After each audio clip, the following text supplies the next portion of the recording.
What's up everybody, and welcome back to my channel. It's time for another translation of a Farrah Abraham YouTube video. Guys, I really think that she's using her YouTube channel as some sort of a therapy outlet, because when you read between the lines of what she's saying, it kind of sounds as if she's talking about herself. You know, for example, she talked about how she didn't feel as though she ever really belonged in the Teen Mom OG cast because she was the only non-white one, which, you know what, we'll get into that a little bit later on in the recap. And then she talked about, like, you know, parents physically abusing children. Again, we know that there was an incident between her mother and her where the police were called, a lip was busted. You know, let's really get into it. Guys, I know she's deeply problematic, but I also think she's deeply troubled and traumatized, so I do have a soft spot for Farrah. Full disclosure ahead of this video. In her video, which is literally her just rambling along per usual with no real structure, she talked about how her life had to change because other people couldn't handle COVID. And what does she mean by that? She means gyms are closed, no spas,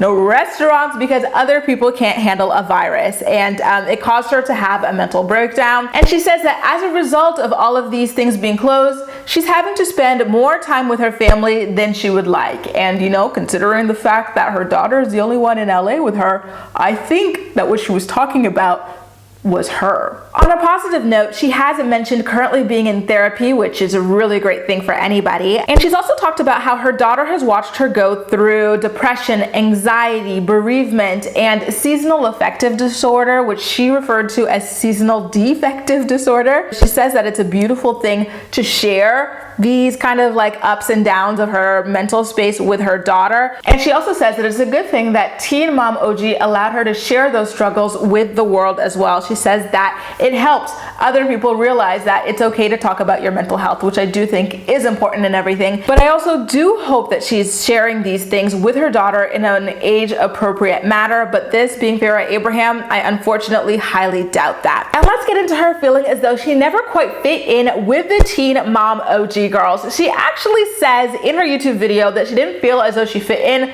because she was the only woman of color there amongst an all-white cast. Guys, I don't want to knock her experience, but Farrah, in my opinion, is, yes, her dad is Middle Eastern, but Farrah to me is very white passing. So like, you would have to tell me that she's not white for me to understand that. I thought, especially with her original face, that she was an Italian girl, you know? And on top of that, Farrah, I believe in her debut book, My Teenage Dream Ended, spoke in length about how her family growing up was incredibly racist. According to herself, she claimed that her parents, her father in particular, wouldn't allow her to have friends in other races. So to me, the idea that this white passing girl from a family that allegedly tries to distance itself from people of color didn't feel like she fit in with a cast of white girls because she was too ethnic is bogus. And speaking of bogus,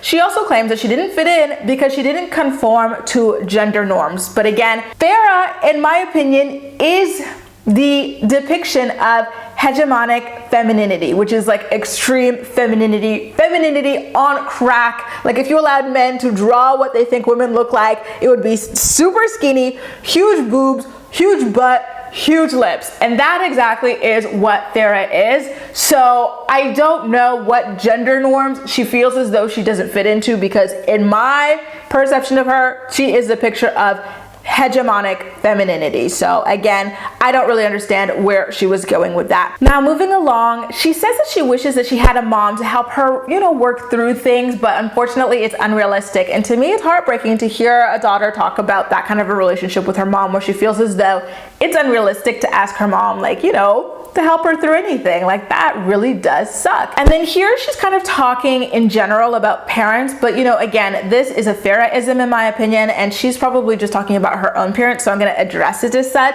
It seems as though she's saying that she lost respect for her parents when they became abusive, and she's talking about physical abuse. And you know, again, I think that that is the incident that had Deborah arrested when the police came to her house and she refused to put down a knife. The subject then quickly moves over to Farrah talking about how she apparently spends her time as some sort of an ambassador for children in Zimbabwe and Tanzania, preventing them from being married off. You know, I think in some of these countries or some of these, you know, niche areas, niche tribes or whatever, children are married off to adults for money. So I think that that is what she's talking about. I think it's great that she's helping to counter that if it's true. And you know, she actually has to pat herself on the back. She's talking about how people admire her because she's very admirable. And I think she also kind of hints at the suggestion that she might have been catfished. And if it wasn't her, maybe she was talking about the time her mom was catfished. Her mom was catfished, lost a lot of money over it. She wrote a book about it called Vapor or something like that. Well, Farrah talks about like using some kind of a creative outlet to get over being catfished. She doesn't specifically say that she was catfished, but it seems like she's talking about herself. She's like, you know, like sometimes people on the internet lie about like who they are, and you know, you believe it, you fall for it, then you find out it's not true. So it's best to find like a creative outlet to get over something like that. I was like, wait, where did that come from? Let's go back. Who catfished you? I'm rather surprised if this was Farrah that was catfished that she hasn't reached out to Nev Schulman to get featured on his catfish show. You know, she's always dying to be on reality television, and this is the perfect opportunity to do it, and I think it would make for an amazing episode. As the video winds down, Farrah talks about her daughter's education, which very much has been a subject of question amongst Teen Mom fans. She talks about homeschooling her daughter and going between different softwares to find the right one for her. It is an online charter school, and unfortunately, it's not the kind of online schooling where Sophia gets to interact with other children. There's no webcamming or anything like that. So she does, in my opinion, seem to live a very isolated life away from other children, unfortunately. But Farrah talks about getting Sophia her own debit card to teach her about finances, which I think is really nice and really smart. Things then take another awkward turn where Farrah, you know, starts rambling again. She's like, you gotta hold yourself accountable if you want your kids to respect you.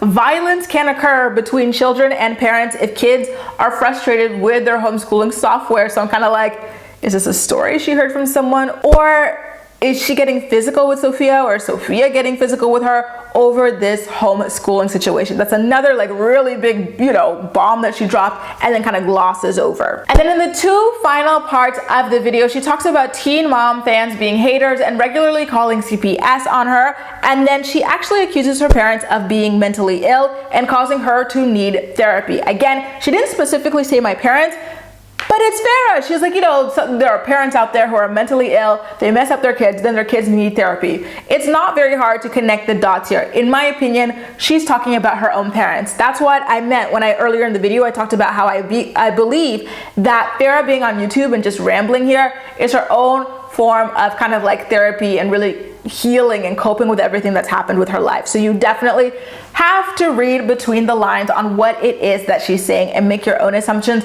Those are mine. Especially her feeling as though she didn't fit in with the cast of Teen Mom OG for being the only, you know, woman of color, even though she's an extremely passing woman of color from a family that allegedly doesn't like people of color. You know, Cheyenne is very visibly black and she's doing just fine. So I would be very curious to hear Cheyenne's own perspective of this, you know, as another woman of color who has been on Teen Mom OG.